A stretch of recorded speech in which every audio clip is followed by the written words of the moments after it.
Everyone, मैं आपके लिए न्यू कोरियन ड्रामा लेके आई हूँ जिसका नाम है बीच एक्स रिच सीजन 2। ये एक्सप्लेनेशन स्टार्ट करते हैं। स्टार्टिंग में हम हमारी फीमेल लीड किम हाइन को देखते हैं जो सायुन से बात कर रही होती है और कहती है कि वीडियो को अपलोड मत करना। सीजन 1 में हमने देखा था कि किम हाइन को पैसों की ज़रूरत थी, इसलिए उसने एक लड़के के सामने नेक्ड होकर उसकी वीडियो उतारने दी थी उसको। सेयोन के पास उसकी वीडियो होती है, इसलिए वो ब्लैकमेल कर रही होती है कि मैं तेरी वीडियो अपलोड कर दूंगी। बात कर रही होती है कि डायमंड 6 में जितने भी लोग हैं उसको मैं बर्बाद कर दूंगी।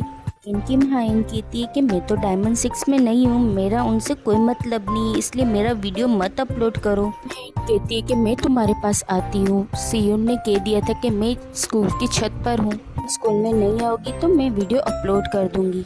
देखते किम हाइन स्कूल आती है और वहाँ पे पीछे देखती है तो सियोन जो है वो ने उसको धक्का दिया होता है, इसीलिए वो नीचे गिरी होती है। किम सेयोन जो है ऊपर देखती है तब वहाँ पे कोई नहीं होता।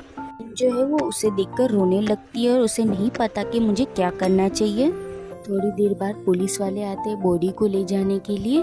सीन में स्कूल में हम जीना और उसके फ्रेंड्स को देखते हैं कि यहाँ पे देख रहे थे नेम पैलेट में से सियोन का नाम हटाया जा रहा था। जो अपनी क्लास में अपने आप से कह रही होती है कि सियोन की डेथ हो गई है और मैं उसकी सस्पेक्ट बन के रह गई हूँ। इमरजेंसी बोर्ड मीटिंग हो रही होती है और यहाँ पे हम न्यू कैरेक्टर को देखते हैं जिसका नाम होता है। आदमी अपने आप को इंट्रोड्यूस करता है और कहता है कि मैं डायरेक्टर न्यू कोवन हूँ से च्योंगडम इंटरनेशनल हाई स्कूल की रिपोर्ट लूंगा। अगर किसी ने भी किसी के साथ कुछ भी गलत किया तो सहन नहीं किया जाएगा। किम हाइन को देखते हैं जो अपनी क्लास में होती है, टीचर उनको पढ़ा रही होती है।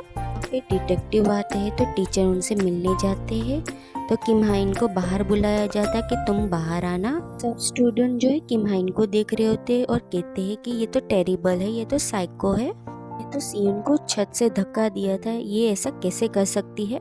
ये सब बातों को इग्नोर करके बाहर आती है और डिटेक्टिव को कहती है कि मैंने उसको नहीं मारा है। क्यों कहता है कि तुम एक ही सस्पेक्ट हो, इसलिए तुम्हें हमारे साथ आना होगा। उनके साथ जाती हो और ये बात सोच रही होती है कि सब बच्चे उसको चिढ़ा रहे होते हैं कि किम हाइन का तुमने क्या वीडियो देखा वो जिसमें उसने कपड़े नहीं पहने थे। अब किम हाइन की जो है जांच की जा रही होती है। डिटेक्टिव उसको पूछता है सियोन के फोन की हमने जांच की थी, उसमें लास्ट कॉल तुम्हारा ही था, कहता है कि तुम स्कूल क्यों आई थी। किम हाइन कहती है कि मैं सियोन से ही मिलने जा रही थी, मैं छत पर नहीं गई, मैंने उसे नहीं मारा। डिटेक्टिव कहता है कि सियोन के फोन की जांच की थी, उसमें तुम्हें वो धमका रही थी और तुम्हें धमकी क्यों दे रही थी, क्या इसीलिए तुमने उसे धक्का दे दिया। कहती है बार बार कि मैंने उसे नहीं मारा। डिटेक्टिव कहता है कि ठीक है तुम बता दो कि वो तुम्हें धमका क्यों रही थी, क्यों दी गई थी। बाद में वो बताना स्टार्ट करती है। योली को देखते है जो जीना से कहती है कि सब बच्चे ये बात कर रहे हैं आयुन ने ही सियोन को मारा है। मैं कहते हैं कि मुझे कभी कभी लगता है कि मुझे किसी को मारने का दिल करता है, मैं भी ऐसा लगता है। तो यूली कहती कि नहीं। कोवेन के सेक्रेटरी को देखते हैं जिसका नाम सियोंग होता है और वो वहाँ पे आता है साइन करवाने के लिए। वो डॉक्यूमेंट को देख रहा होता है और उसके पास आता है, इन पे साइन करने वाला होता है कि येजू का नाम देख लेता है। कहता है कि क्या तुम्हें ये नहीं पता कि ये नाम से मुझे नफरत है। फिर कहता है कि ठीक है इस बारे में मैं अपने बॉस से बात करूंगा। बुलाकर कहता है कि वो तुम्हारा बॉस कब से हो गया।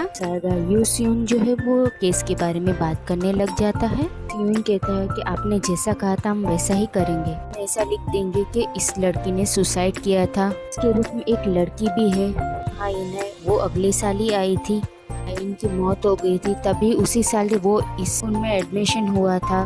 फिर किम वॉन जो है उसकी किम हाइन की प्रोफाइल दिखने लगता है। सीन में हम किम हाइन को देखते हैं जो कि अपने घर पर होती है और अपने डैड की बात सुन रही होती है। उसके डैड बोल रहे होते हैं कि लॉयर की फीस बहुत ज़्यादा है, हम उसे अफोर्ड नहीं कर सकते। ये सब किम हाइन के बारे में ही होता है। किम हाइन के ऊपर आरोप लग रहे हैं कि सियोन को उसी ने मारा है। एक नया लड़का आता है जिसका नाम सारंग होता है और अपने आप से कहता है कि तो मुझे यहाँ पे 3 साल के लिए रहना होगा। अगले सीन में देखते हैं किम हाइन को जो अपने क्लास में आती है, सब बच्चे उसी को देख रहे होते हैं।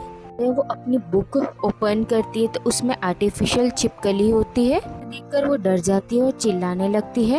एक गोसिक नाम का लड़का होता है, उसी ने ये सब किया था। वो उसके पास आता है, छिपकली फेंकता है और कहता है कि क्या तुम इसे मारना चाहती हो, से तुमने सियोन को मारा था। फिर अपने पास से एक चाकू निकालता और किम हाइन के पीछे चाकू लगा देता है। हाइन देखती है खून आ रहा है, इसलिए वो वॉशरूम में जाकर वॉश करती है। बाहर निकलती है, वहाँ पे गोसिक और उसके फ्रेंड्स वहाँ पे आते हैं, मिलकर किम हाइन को परेशान करते हैं। और किम हाइन कहती है कि मैंने उसे नहीं मारा है, कि तुम ये सब क्यों कर रहे हो। कहता है कि मुझे सियोन के लिए बुरा लग रहा है। किम हाइन कहती है कि नाटक करना बंद करो, तुमने उसकी केयर नहीं की। जब सच्चाई बाहर आएगी तब तुम्हें पता चलेगा, एक्चुअली पता चलेगा कि तब क्या हुआ था, तब मैं तुम्हें माफ नहीं करूंगी। गोसिक कहता है कि तुम इतनी कॉन्फिडेंट क्यों हो, तुम्हें किस बात का घमंड है, तुम्हारे पास क्या है, तुम्हारे पास तो कुछ भी नहीं है, तुम तो गरीब हो, पास तो पेरेंट्स भी नहीं है। किम हाइन ये सुनकर उसको मारती है। वहाँ से वो भाग जाती है और स्प्रे करती है। स्प्रे करने के बाद वो बाहर भाग जाती है और स्कूल के बाहर निकलकर बाद में वहाँ पे सारंग आता है बाइक लेकर। फिर किम हाइन जो है उसके बाइक में बैठ जाती है, उसकी हेल्प करता है। फिर बाद में दोनों कैफे के पास आते हैं और किम हाइन जो है उसके स्कूल ड्रेस को देखकर बोलती है कि तुम हो कौन, ये कि क्या तुम हमारे स्कूल से हो। वो हेलमेट उतारकर उसको बताता है अपना फेस और कहता है कि मैं सोमम का भाई हूँ। और फिर किम हाइन जो है सोमम को याद करने लगती है। गरीब कहकर बुला रहा होता है। किम हाइन कहती है कि मुझे अगली बार से गरीब मत बोलना। वे दोनों कैफे के अंदर चले जाते हैं। कैफे के अंदर किम हाइन के दोस्त होते हैं संजू, जो इनके लिए कॉफी लेकर आती है। सारंग को देखकर कहती है कि ये तो बहुत क्यूट है, ये तो मेरे टाइप का है। हाइन जो है सारंग से बात करती है और कहती है कि मुझे नहीं पता था कि सोमंग का छोटा भाई भी है, जो अब्रोड में पढ़ाई करने के लिए गया होगा। पर सारंग कहता है कि नहीं, उसे निकाल दिया गया है। किम हाइन कहती है कि मुझे माफ़ कर देना, मैंने तुम्हें पहले मारा था। सारंग कहता है कि मुझे तो सिर पे दर्द हो रहा है। किम हाइन कहती है कि मैंने तो वहाँ पे नहीं मारा। उसके क्लोज आकर कहता है कि किम हाइन, मैं तुम्हारी साइड हमेशा रहूँगा। किम हाइन कहती है कि साइड का मतलब क्या है, तुम मुझसे अभी ही मिले हो। और वहीं पर हम यूली को देखते हैं जो जीना से बात कर रही होती है। ये कहती है कि मैं तुम्हें जल्दी ही एक गिफ्ट दूंगी। जीना को उसके डैड का फ़ोन आता है और वो फ़ोन उठा के उससे बात कर रही होती है। मैं हम उसके डैड को देखते हैं जो कि ऑफिस में होता है, अपनी सेक्रेटरी से बात कर रहा होता है।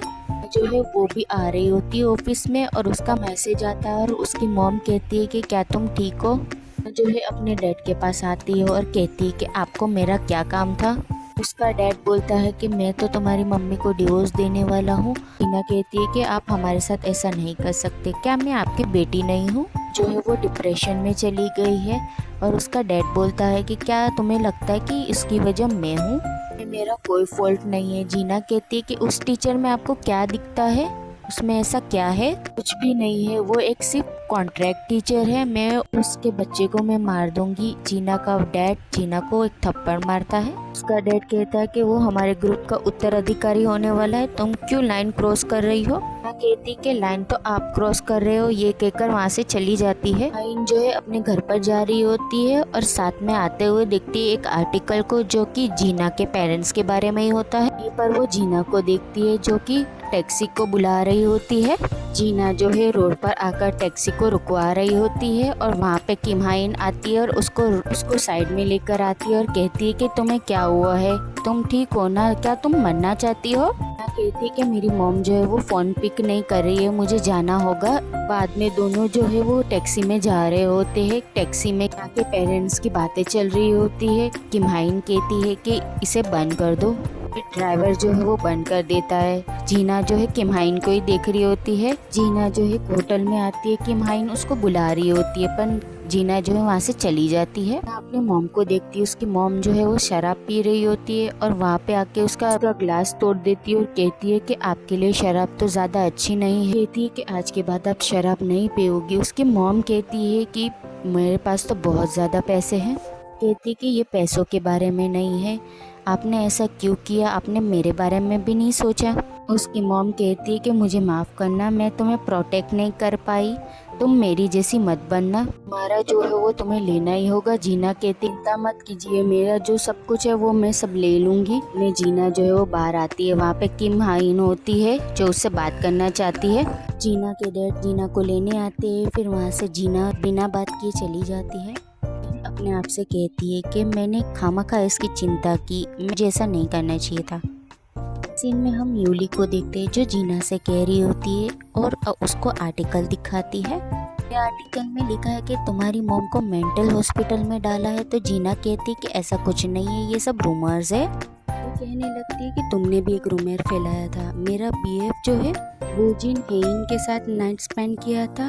ये बातें रूमर नहीं होती, ये बातें सच होती है। क्या तुझे मेरा गिफ्ट मिला? बाद में जीना जो है वो फोन में चेक करने लगती है। आर्टिकल में लिखा हुआ था कि जीना जो है झूठी बातें फैलाती है, स्कूल में वायलेंस करती रहती है, इसके लिए कम्युनिटी बुलाई जाएगी। जीना कहती कि मैंने ऐसा कब किया?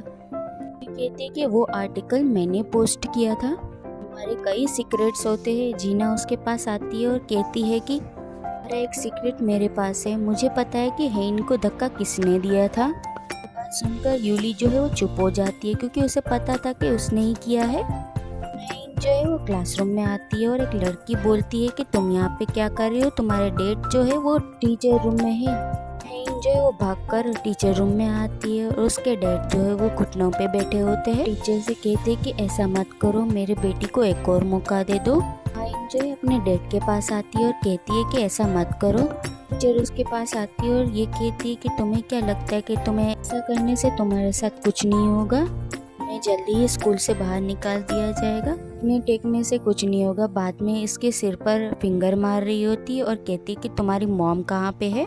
हेइन जो है वो चिल्ला कर कहती है कि मेरी मॉम की डेथ हो चुकी है। दूसरी टीचर जो है उसको साइड में लेकर आती है और कहती है कि मुझे पता है कि तुम कैसा फील कर रही हो, पर ऐसा मत करो, आगे स्टडी नहीं कर पाओगे और आगे तुम्हें जॉब भी नहीं मिलेगा। तुम्हें अपने फ्यूचर के बारे में सोचना चाहिए। किम हाइन बाद में टीचर के सामने आती है, उसके सामने आकर घुटने टेक लेती है और कहती है कि मैं गलत हूँ और ये एपिसोड यहीं पे पूरा होता है। आई होप कि आपको मेरी एक्सप्लेनेशन अच्छी लगी होगी। सब्सक्राइब करें।